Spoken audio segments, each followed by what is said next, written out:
तो उत्तरी विवाद के बीच बड़ी खबर आ रही है चीन से, जहां पर भारत को लेकर बड़ा बयान दिया है कि चाइना झुक गया है। जर्नैलों ने क्या सुन लिया है और किस तरह उनकी टांगे कांप रही हैं, आपको उनके अपने अल्फाज में सुनवाऊंगा। उन्होंने बोल दिया अक्साई चिन ले लो।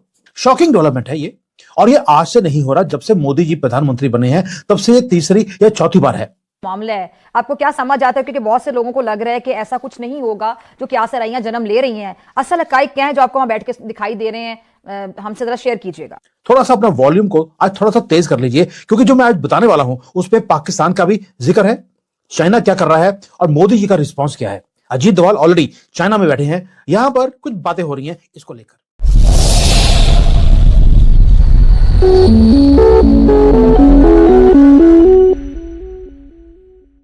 बहुत से पाकिस्तानी परेशान है। सर साहब, ये किन बेसिस पर फैसले किए जा रहे हैं? 1947 में पाकिस्तान के पास ये सारा इलाका आ गया, मकबूजा जम्मू, उस वक्त वो डिस्प्यूटेड टेरिटरी उस वक्त भी थी, अब भी है, लेकिन ये सारा state of Jammu and Kashmir का हिस्सा था। तो फिर 2 मार्च 1963 को पाकिस्तान और चीन के दरमियान एक बाउंड्री बॉर्डर का मुआहदा हुआ, जिसके तहत ये इलाका पाकिस्तान ने चीन को दे दिया। लेकिन एक उस मुआहदे की एक क्लॉज है, और उस क्लॉज में ये लिखा हुआ है, उसका जो मैं मतलब तर्जुमा ही बता देता हूँ आसान अल्फाज में, कि ये जो क्योंकि डिस्प्यूटेड टेरिटरी है ना, तो उसमें यह है कि अगर प्लेबिसिट होता है या जब भी होगा कश्मीर, जम्मू और कश्मीर में, अगर ये कश्मीरी जो हैं फैसला करते हैं पाकिस्तान के हक में, तो फिर तो ये जो है एग्रीमेंट, ये बस जैसे ज़मीन हमने डीलिमिट की है वैसे ही रहेगी, सही, कोई उसमें तब्दीली नहीं होगी। लेकिन अगर ये कश्मीरी फैसला करते हैं भारत के हक में, तो फिर ये एग्रीमेंट रीओपन होगा, और वो फिर भारत और चीन तय करेंगे किस तरह इसको किया जाए, इस मामले को कैसे आगे लिया जाए।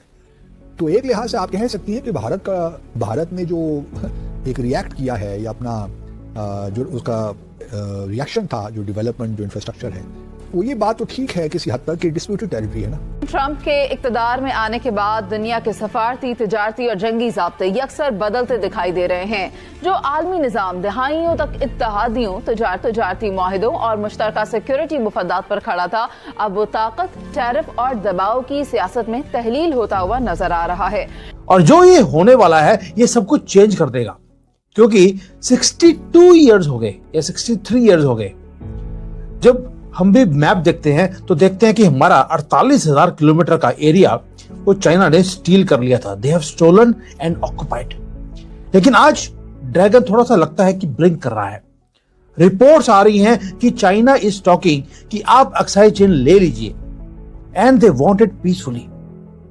दोबारा बोल रहा हूं, they want you to take Aksai Chin, और वो बोलते हैं हमें लड़ाई झगड़ा नहीं चाहिए। ये वो जगह है जो इन्होंने हमसे छीनी थी 1962 में, और आज बोल रहे हैं कि वापस ले लीजिए। क्या ये हमारी विक्ट्री है? क्या चाइना डरा हुआ है, या कुछ और ट्रैप है जो चाइना भारत के लिए सेट करना चाहता है? थोड़ा सा बात करते हैं इसके ऊपर डिटेल में। हिलाली साहब, चौधरी ऑफ द रीजन और अमेरिका की एक धमकी पर इतने पसपा हो गए कि डॉलर्स में, मिलियंस ऑफ डॉलर्स में सरमायाकारी की हुई है, और एकदम उससे पीछे हट गए। Bullies are basically cowards. या बुली तो लड़ता नहीं है खड़ा होके, मार नहीं खाता है खड़ा होके, नहीं। जब वो देखता है कि यार जिनके पास ताकत नहीं है उनको बुली करो, जिसके पास है दुम दबा के भागो, वो भागा। अब मैं तो सिर्फ एक चीज का जानना चाहता हूँ, अभी तक हिंदुस्तान को तो समझा ही नहीं है भाई, और अभी भी आपको पता नहीं है कि इंडिया क्या है, किसके साथ खड़ा है, और मोदी और आरएसएस और बीजेपी का क्या है, हिस्ट्री है, क्या इतना वो समझते हैं मुसलमानों के बारे में। आई टेल यू, अगर अभी भी इन्होंने सबक नहीं सीखा तो इनका तो बिल्कुल ही खुदा हाफिज है। I hope they wake up. अच्छा, देखिए हमने क्या किया इनको, I mean look at the difference in the way we did it. हमारे पर अटैक हुआ ईरान से, कोई नहीं चाहता ईरान से लड़े, कोई पाकिस्तान गवर्नमेंट नहीं चाहती ईरान के साथ लड़े। और ये जो लोग कह रहे हैं कि अमेरिकन प्लेन्स और अमेरिकन मिसाइल्स को पाकिस्तान पे उन पे आने देंगे और ये और वो, दिस इज रॉन्ग। ऐसी बातें करना I think is wrong, it is a sin. खासतौर अगर तुम पाकिस्तानी हो, क्यों तुम समझते हो कि तुम्हारा मुल्क ईरान के साथ वो करेगा जो अमेरिका चाहता है? नहीं, इसलिए कि हम भी दब जाते हैं अमेरिका से, इसलिए दबते हैं हम एक रीजन के लिए। हमारा तो पहले दिन से एक सिक्योरिटी थ्रेट है, हम पहले दिन से अकेले हैं। खैर वो सब छोड़े। उमेश जी, चाइना आखिर क्या करना चाह रहा है? एक तरफ भारत के साथ रिश्ते बेहतर बनाना चाह रहा है, दूसरी तरफ जो टेरिटोरियल डिस्प्यूट है उसमें, और कहीं ना कहीं अब जो सक्शम वैली पर भी उन्होंने अपना हक जता दिया है। देखिए, सबसे पहले तो मैं बता देता हूँ, जो सक्शम वैली है वो ऑलरेडी पाकिस्तान के ऑक्यूपेशन में था, जिसको चाइना को उन्होंने गिफ्ट कर दिया था 1963 में। उस सक्शम वैली के अंदर एक सीपेक का रूट जो है वो डेजिग्नेटेड रूट है, और सीपेक के फेज 2 के अंदर वहां पर एक रोड बनाया जा रहा है, ताकि जो ग्वादर प्रोविंस से चाइना से जो लिंकिंग रोड है वो सक्शम वैली से गुजरेगा, और इन्होंने अभी उसके ऊपर कंस्ट्रक्शन चालू कर दिया है।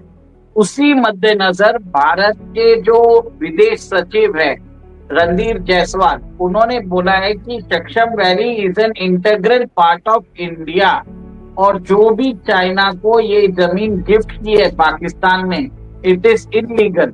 और इसी के जवाब में कल चाइना ने वापस बोला कि Shaksgam valley is an integral part of China, और आज भारत ने वापस रेफ्यूट कर दिया कि सक्शम वैली जो है वहां पर जो भी कंस्ट्रक्शन हो रहा है इट इज इलीगल।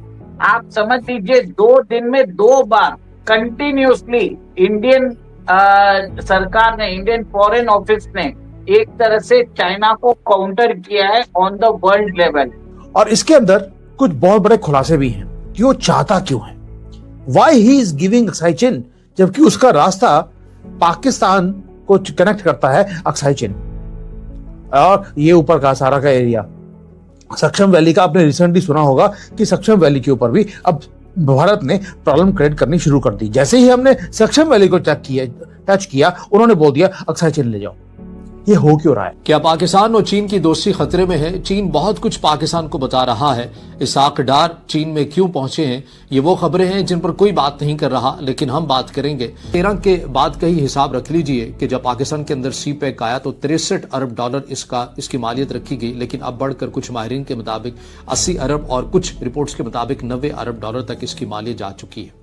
मगर सवाल अब भी बाकी है कि सीपेक क्या पाकिस्तान को वही कुछ दे चुका है कि जो पाकिस्तान तवक्को कर रहा था, या फिर बलूचिस्तान और खैबर पख्तूनख्वा के लोग जो तवक्को कर रहे थे कि सीपेक के आने के बाद मकामी लोगों को रोजगार मिलेगा, पाकिस्तान की मईशत दुरुस्त हो जाएगी, और पाकिस्तान के अंदर जो माशी तौर के पर अदम इस्तेहकाम है ये एक इस्तेहकाम के अंदर तब्दील हो जाएगा। क्या ऐसा कुछ हो चुका है? नहीं, ऐसा हमें ज़ाहिरी तौर के पर तो नजर नहीं आता। तो इसमें कसूर किसका है? पाकिस्तान का कसूर है या चाइना का कसूर है? देखिए, मामला यहीं से बिगड़ा।